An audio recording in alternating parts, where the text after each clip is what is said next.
Labadiena, mėly Žinių radijo klausytojai. Su jumis laida Atostogas kaime, prie mikrofono Diana Dubatauskienė. Šį kartą patraukėme į tikriausią ūkininko ūkį. Matome besiganančius galvijus, girdisi žąsų gagenimas. Tačiau nuo kitų ūkininkų ūkių jis skiriasi tuo, jog kviečia susipažinti su savo ūkinė veikla ir turistus. Įvairiose mūsų agroturizmo sodybose galima susipažinti su tikru kaimietišku gyvenimu, pabandyti pašerti gyvulius, prisikopinėti medaus, sumušti sviestą arba susukti kastinį. O gal tiesiog pasimėgauti natūralia gamta ir skaniu maistu pagamintų iš vietinio ūkio produktų. Tokie ūkiai priimantis svečius vadinasi agroturizmo sodybos. Šiandien atvykome į tokią sodybą į Kelmės rajoną, Riežalių kaimą ir kalbiname jos šeimininką Gediminą Bagdonavičių. Labadiena. Labadiena.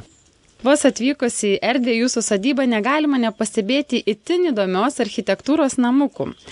Namukų stogai apželdinti žole. Nuo šių stogų teraso atsiveria puikus vaizdas į besiganančius galvijus. Gediminai, ar toks ir buvo pirminis jūsų sodybos užmanymas? Pirminis gal toks ir nebuvo, jis netyčia, ta architektūra gimė grįžus iš Norvegijos 2003 metais. Buvo sumąstyta toj vietoj pastatyti namus į lietus į šlaitą su žolinė danga. Apie ūkį tais metais dar net vis minčių nebuvo ir nebuvo galvota, o dabar jau 1,5 metų bandom agroūkį padaryti. Įregistravom ir ekologinį ūkį, įsigijom galvijus, pirmus metus išbandėm ir dabar bandysim įsigyti jų daugiau. Kiek galvijų pas jūs bandoj? Kol kas tik 7, bet šiemet plėsimės. Kokiu dar turite gyvulių? Dar turim žąsų ir šunį. Gyvulių daugiau kaip ir jokių neturim. Žąsų pulkelis yra, bet nedidelis. Kitais metais irgi plėsimės. Gal ateityje įsigysim ir avių, tų gyvulių, kur reikalauja kuo mažiau priežiūros. Mano norai yra tokie. Sodybos istorija. Plačiau apie ją. Netyčia ieškojom toj pusėje kažkada 2000 metais, anksčiau gal šiek tiek žemės būtent, ir pažįstamas pasiūlė tą vietą prie Dubysos, 21 hektarą. Ir taip įsigijom ir pradėjom projektavimą, visus darbus. Kaip kilo idėja laikyti kaimo turizmo sodyboje galvijus? Ta idėja kilo pamačius užsienį, kaip laiko vokiečiai, austrai, italai, kitose šalyse laiko kas kalnuožius, kas karves, kas elnius, danielius, kas žuvis veisia, upėtakius šalia kalnų, kur pratekantys vandenys. Tai taip ir kilo ta idėja, kad kartu prie turizmo vieną ar kitą gyvulį laikyti. Kokias pramogas siūlote savo svečiams? Savo svečiams siūlome pramogas šiek tiek išskirtinės nei visam kaimo turizme. Mes į kainą įskaičiuota maistas ir visos papildomos pramogos, tik už vieną kitą kubilą ar paskraidžiojimą lėktuvu ar džakuzę ar keturatį įmam atskirai pinigus, o visa kita, visos paslaugos įskaičiuota į kainą. Skraidyti lėktuvu pas jūs galima? Jo, pas mus galima. Nuo pernai metų įregistruotas nusileidimo takas ir atskrenda žmonės ir iš užsienio, ir iš Lietuvos su lėktuvėliais mažais. Tai vis dėlto jūsų ūkininko ūkis nėra tikriausias, jisai yra ypatingas. Tai jau tikrai, kad ypatingas ūkininko ūkis, jau 10 metų įregistruotas. Kuo labiausiai džiaugiasi jūsų sodybos svečiai? Kad nestandartinės pramogos džiaugiasi tuo. Kitaip darom išskirtinai nei visi kiti. Esamais galvijais, žąsimis, kas labiausiai džiaugiasi? Žąsim tai gal vaikai, kol jos mažos, nedidelės ir nesižnaibo. O galvijais tai visi eina, ir vaikai, ir suaugę, leidžiame šerti duoną. Kai ekologinis ūkis įregistruota, daugiau nieko karvės negauna apart žolės. Ir baidarninkai plaukdami pro šoną Dubysą sustoja, eina pašert. Kai kurie ir paglostyti leidžia. Ar jie baikštus? Ne, nėra baikštus, nors jei pabaida, jie šoka, apsisuka, bėga, aišku, bet taip, šert galima, ranka paglostyti galima, nors jie yra iš Škotijos šiaurės ir daugiau yra kaip laukiniai gyvūnai, negu kad kaip karvės, nors vadinasi karvės. Labai įdomi veislė jūsų galvijų, kokia čia? Škotiški Highlandai, tai 4 ūkiai Lietuvoje turi tokias veislės įsivežę. Ja ėmiau irgi dėl to, kad nereikėtų priežiūros. Tai priežiūros realiai reikia mažiau nei šuniui, nei katei, nei bet kam. Jie jau žiemojo Lietuvoje? Jo, žiemojo pirmą žiemą pas mus išbandėm, laikėm, šalčiausia buvo -32 ir nei vienas nesušalo. Turite tvartą savo galvijam? Ne, tvarto neturime, turime tik tai stoginę. Po stoginę eina dažniausiai, kai būna žema temperatūra, ne visai žema, bet dažniausiai kaip pusto, -2, -3, 0 laipsnių, o kai -20, -30, jie stoginę neina, bet būna šiaip apšarmoja. Tai jiem nėra reikalinga. Ar planuojate savo svečius vaišinti jūsų sodyboje užauginta ekologiška mėsa? Būtinai planuojam ir vaišinsim ateityje po kelių metų, kai užaugs banda prasiplės tada. Kokių turite sodybos planų?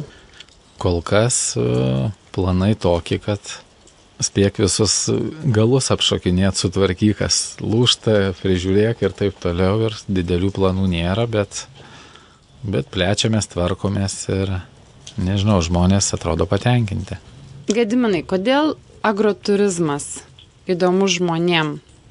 Jau dabar yra žmonių, kurie jau daugiau mieste gyvenantis nelabai matė ir nelabai supranta, kas tas yra gyvulys ar paukštis ar dar kas. Tai jie, manau, įdomu. Aišku, daugumas iš miesto bijo tų gyvulių, tai dar aišku ir taip jų išvaizda tokia, kad tai manau, kad įdomu žmonėm iš miesto atvažiavę. Vaikam parodyti ir saugusiems įdomu. Kodėl siūlote mūsų kraštiečiams atostogauti Lietuvoje? Todėl siūlau ypač vasarą, kad geras oras, kartais palyja, bet nieko čia tokio. Ir vasarą ypač neverta važiuoti į užsienį dėl to, kad tikrai reikia gaudyti tą orą. Jei mes jo tiek ne per daugiausiai turim šilto, tai reikia džiaugtis tą vasarą ir važiuoti į kaimo turizmo sodybas, į gamtą. O blogesnių orų rudenį, žiemą ar pavasarį galima ir į užsienį išvažiuoti. Kas dažniausiai ilsisi jūsų sodyboje? Dažniausiai šeimos, pavieniai asmenys, įsimylėję, vestuvės, krikštynos, įvairi publika. Užsieniečių paskutiniu metu nemažai turim. Vokiečių, žydų, rusų, latvių, lenkų. Kaip manote, kas juos traukia į mūsų kraštą? Juos bananų kraštas traukia. Ne, jam viskas įdomu. Ta visa rytinė dalis, kur jie dar nebuvę, jam visur labai įdomu, bet jiem ypač vokiečiam tai reikia rekomendacijų. Buvo vienas vokietis pasakė, kad gerai, tada važiuos ir kiti. Jiem neužtenka internetinio puslapio ar kažko pasižiūrėti. Beveik pro pat kiemą, vos 100 metrų nuo namelių, vingiuoja Dubysa.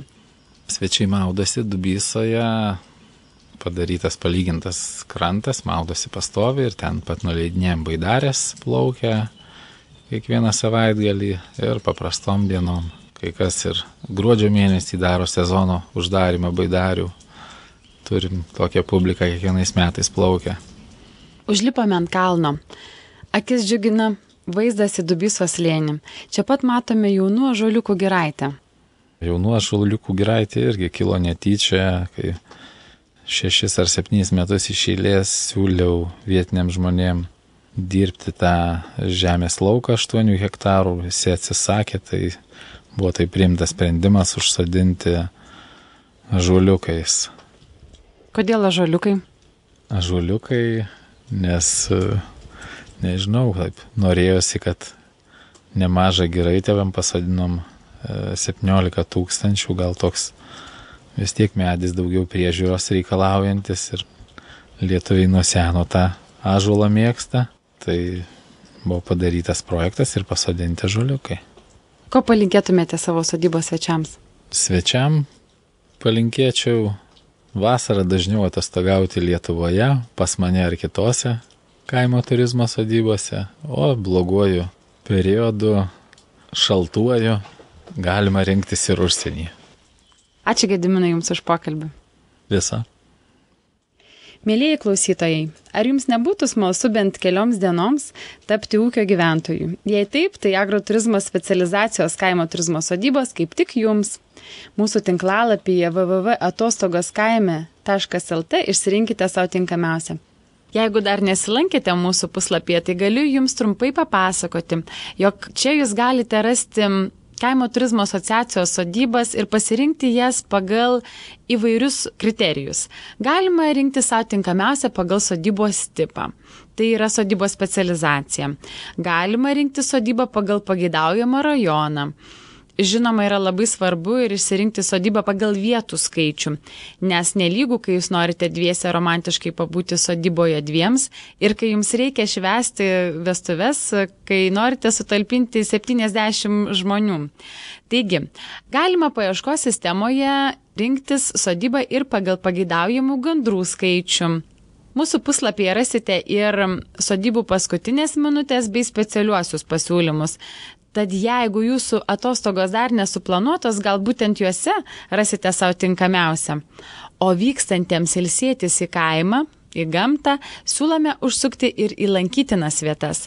Mūsų puslapyje rasite informaciją daugiau nei apie 1000 lankytinų objektų. Tad kaimo turizmo sodybos laukia Jūsų. Su Jumis buvo laida Atostogos kaime. Iki kito penktadienio.